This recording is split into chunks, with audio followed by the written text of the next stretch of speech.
You are listening to the Scars and Guitars podcast series. My name's Andrew Mackay-Smith, and the interview subject I've got coming up for you is Chad Ginsburg from the US outfit CKY. The reason for the conversation is to promote CKY's new album for 2017 titled The Phoenix. So let's have a listen to what Chad has to say. Here we go. Scars and Guitars podcast. I do want to congratulate you for forging a stellar career producing sludge-infused hard rock now for almost 2 decades, can you believe? And you have a new album titled The Phoenix. Yeah, man. It'll be released tomorrow on June 16th. So what can fans expect from the new album? A mature, versatile CKY with well thought out,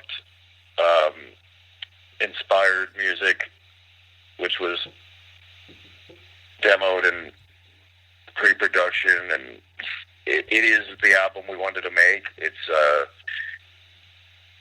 matured, inspired CKY, man. You know, it's all over the map. It says what it says, and it does it quickly, succinctly, and perfectly as far as we're concerned. Yep, excellent. For the record we wanted to put out, it says it. Yeah, no, I like the album title because I think it's appropriate given that your last release was way back in 2009, the excellent Carver City album. Yeah, man. This record, the title, everything, it's come together like we didn't even, like it just came to us. You know, it's coming from a higher source. Yeah. Something better than us is giving us this material. Yep, fair enough. And it's fallen into our hands. We've tried to be nice people. We've tried to learn from our mistakes. We've tried to get better as musicians. And the Phoenix is kind of a result of that. Yep, you can definitely hear that too, mate. It's from the songs that I've heard. It's great stuff, and it sounds like you're consolidating the band's legacy somewhat on this record as well.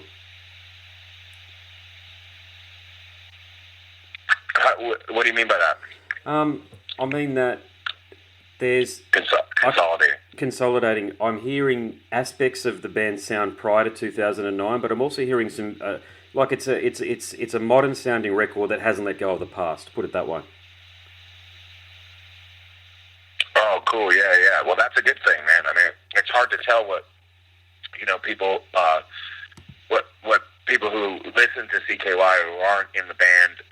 It's hard to tell what anybody's going to think about it, because we're kind of tunnel vision when you're making music. You listen to it, you hope you love it, and you don't really know what other people are going to think about it. But if you love it that much, you let it go, and then you find out later what they thought. So I'm glad that you feel that it's still connected. It comes from the heart. We had some clue. We were going to use octave guitars, on certain things, stuff like that. Yeah. Of course, it's a CKY record. But other than that, I mean, we're always, like I said, we're trying to grow as musicians. We're trying to, feel more than ever. Hopefully there's a bit more soul in the record. I mean, that's kind of the direction. It feels like there's just more soul in it.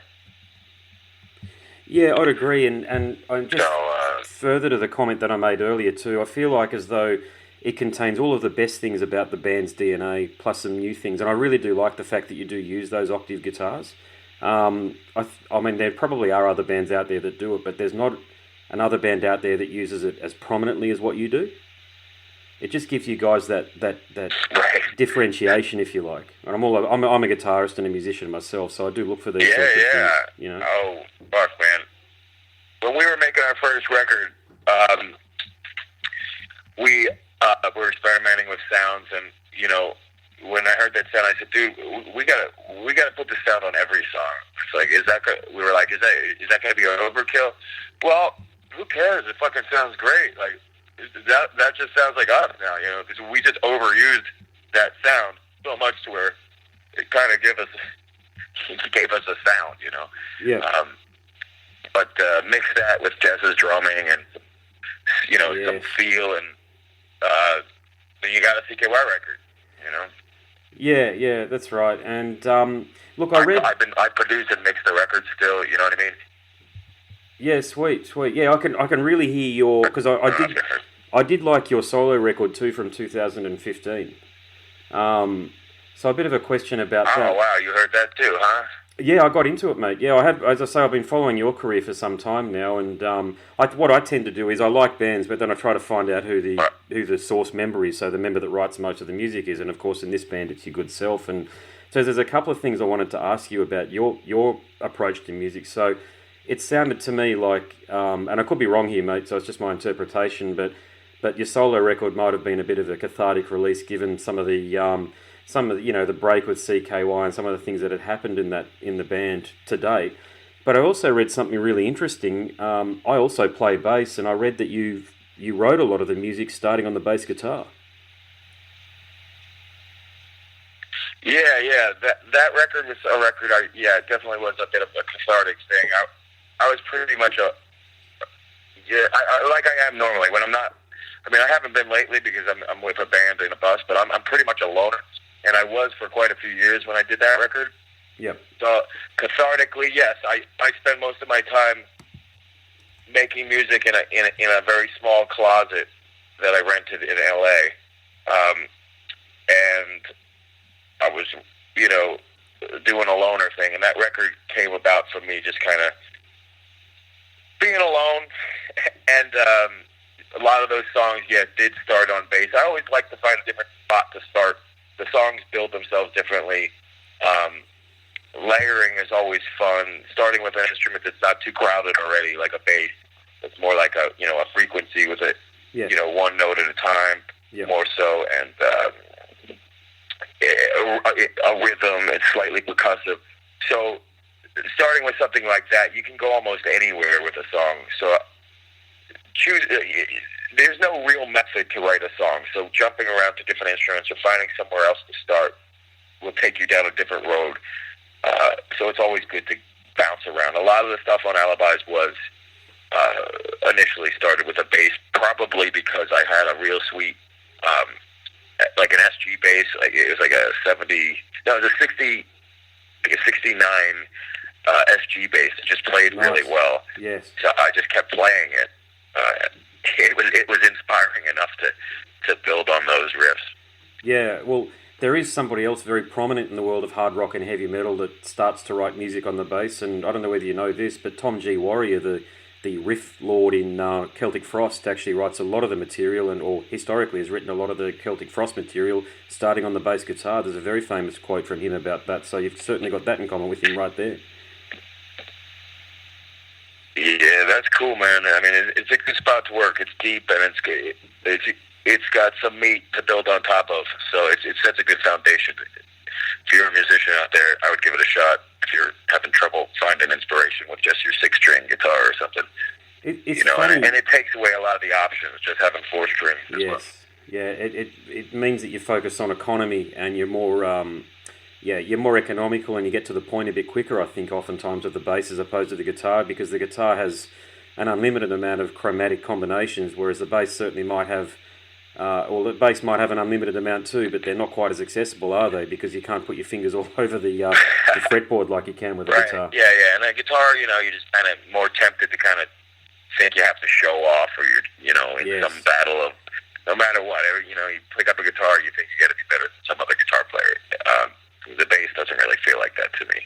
So it's just a hunk of wood with some strings on it. You squeeze some notes out of it and find a beat. But that's a good point that you raised there, because that's a really good point you raised there about, when you say you can actually play the guitar and you can play it bloody well. And you were schooled by the brilliant Richie Kotzen back in the day, so I'll ask you a question about your time with Richie. Wow, you know everything, man. Yeah, I do a bit of research for these ones here, and it helps that I'm a fan as well. But tell us about what it was like working. Yeah, it was great working with Richie, was it? Richie, man, I mean, I'm not sure if everybody knows who Richie Kotzen is. Most people don't know some of the best players in the world. Being such an amazing player, you don't. It's funny. The better you get, it's almost like the less people seem to care. But Richie is known very much so with musicians. Richie sings now, and you probably know this. He sings phenomenally and plays guitar ridiculously, and always is changing his style. He sings for the Winery Dogs with Billy Sheehan and on drums. The drummer, from Dream Theater. No, not Petrucci. Fucking. Yeah, I know you. Mike Portnoy. Mike Portnoy. No, that band's pretty sick. Yeah, Portnoy. It was a P name. I fucking forgot it. I haven't met him personally, but Billy was my neighbor when I lived in L.A. Billy Sheehan is one of the sweetest guys on earth. Yep. Side note.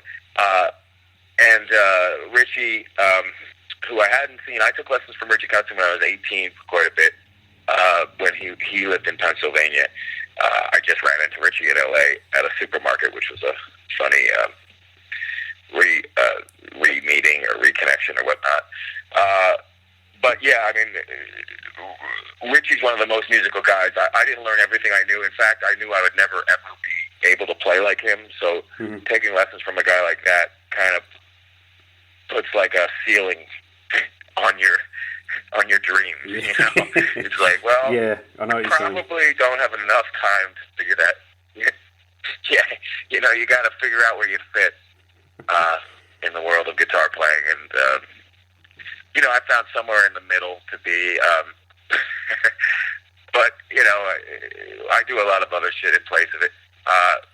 Never be as good as those type of players.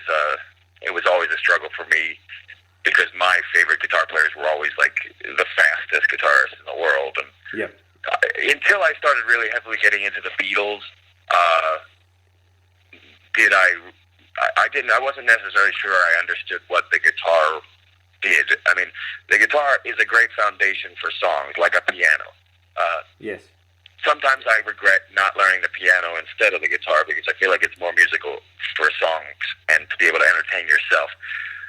Just wanking on the guitar, ripping leads alone in a room has a time limit on it, and it's only so much you can take.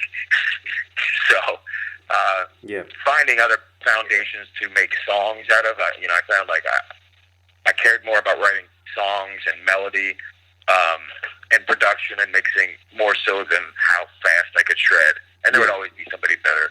But it was always a source of frustration that I couldn't get to the level of like an Yngwie or a Paul Gilbert or a Richie Kotzen. And I guess there's still a little bit of frustrated guitar player in me that's speaking to you right now. Yeah, gotcha.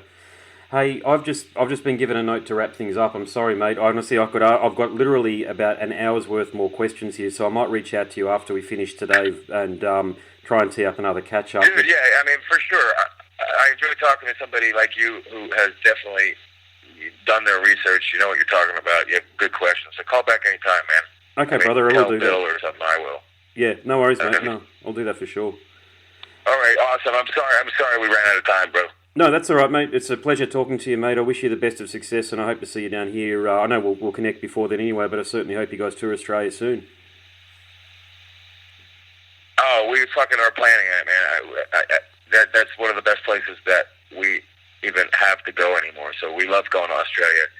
There's no doubt we'll be back, hopefully by the winter, honestly. Okay, sweet. No worries. All right, mate. All the very best, and chat to you soon. You've been listening to the Scars and Guitars podcast series. My name's Andrew Mackay-Smith, and that interview subject was Chad Ginsburg from the outfit CKY. Thank you so much for listening.